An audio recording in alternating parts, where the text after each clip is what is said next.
Commander Zeftar adjusted his optical sensors as he gazed down at the blue-green marble suspended in the void. Earth. The third planet had been under observation for 17 cycles, and the hegemony's assessment was unanimous: primitive, fragmented, and utterly defenseless. The bipedal mammals below had barely mastered rudimentary space travel, still squabbling over resources and territory like the countless other species the hegemony had absorbed. "Deployment commences in 30 time units," announced his second-in-command, Officer Klix. "The neural inhibitors are already seeding their atmosphere. Within 2 planetary rotations, their higher cognitive functions will be suppressed. Standard pacification protocol." Zeftar nodded approvingly. The hegemony had perfected this technique across 47 successful annexations. The invisible neural dampening field would render the target species docile and compliant, making occupation a mere formality. No messy battles, no destroyed infrastructure, no unnecessary casualties. Clean, efficient, profitable. "Curious," Klix observed, studying the scanning displays. "Their communication networks are unusually dense, more interconnected than typical pre-spaceflight civilizations." "Irrelevant," Zeftar replied. "Dense or sparse, their minds will be ours soon enough." The neural inhibitors descended like invisible rain, permeating Earth's atmosphere. Within hours, the effects should have been apparent. Governments should have grown sluggish, military responses should have faltered, and the population should have entered a dreamlike state of acceptance. Instead, something unprecedented happened. Dr. Sarah Chen stared at her computer screen in the CDC's Atlanta headquarters, her coffee growing cold as anomalous data flooded in from monitoring stations worldwide. Atmospheric composition readings showed trace elements that shouldn't exist, synthetic compounds with no terrestrial origin. "Get me the Pentagon," she said to her assistant. "And the UN Emergency Council. Something's in our air, and it's not natural."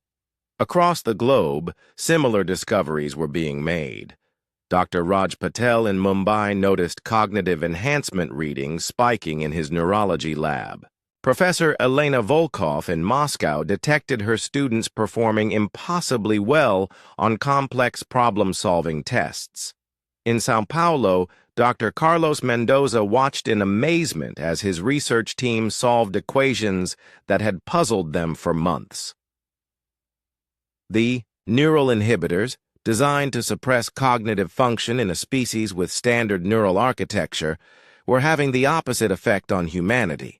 The human brain, scarred by millennia of evolution, trauma, and adaptation, had developed redundancies, backup pathways, and defensive mechanisms that the hegemony scientists had never encountered.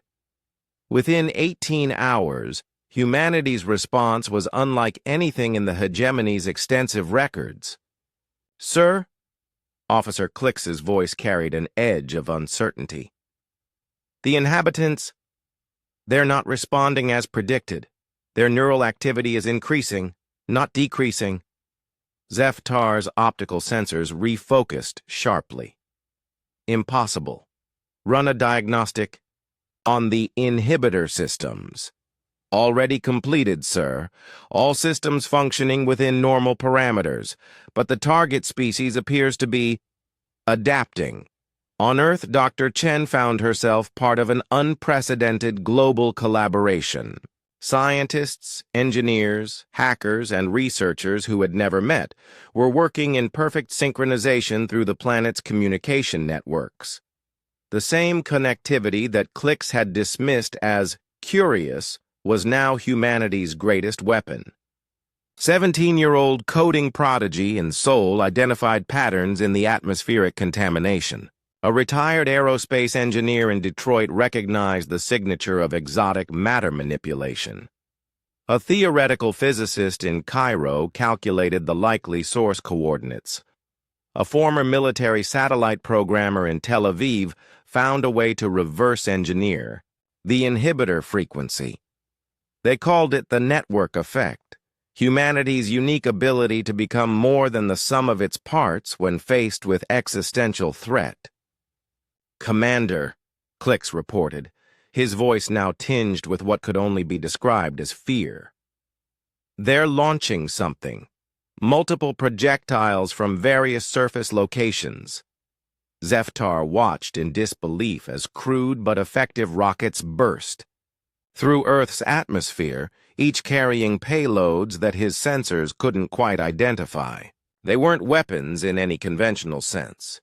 They were broadcasting devices, transmitting on the exact frequency of the neural inhibitors. Dr. Chen smiled as the final satellite deployed. Humanity had turned the hegemony's own weapon against them, creating a neural enhancement field that stretched from Earth to the edge of the solar system. Every human brain was now operating at peak efficiency, connected through a planetary consciousness that the aliens couldn't comprehend. "Sir, I'm detecting massive neural activity spikes aboard our own vessel," Klix whispered. "The crew is changing." The irony was beautiful in its simplicity.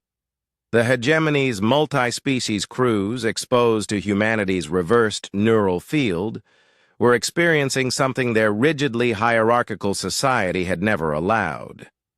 Independent, thought, creativity, and the courage to question authority. Across the hegemony fleet, ship after ship went dark as crews experienced what humans called awakening. Some vessels simply powered down and requested asylum. Others actively joined the growing resistance, sharing their advanced technology with the very species they had come to subjugate. Zeftar found himself staring at Earth with something approaching admiration.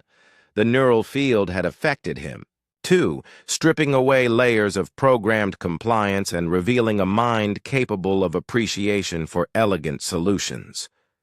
"Officer Klix," he said quietly, "prepare a message to the Hegemony Council." "Sir?" "Tell them the invasion of Earth has been educational, and that we'll be staying to learn more about our new teachers." As the message transmitted across the galaxy, humanity's networks buzzed with plans for the future. They had turned silent invasion into loud revolution, not through superior firepower or technology, but through the one thing the hegemony had never encountered. A species that grew stronger when threatened, more creative when challenged, and more united when divided. The invasion had indeed been silent, but humanity's response would echo across the stars for generations to come.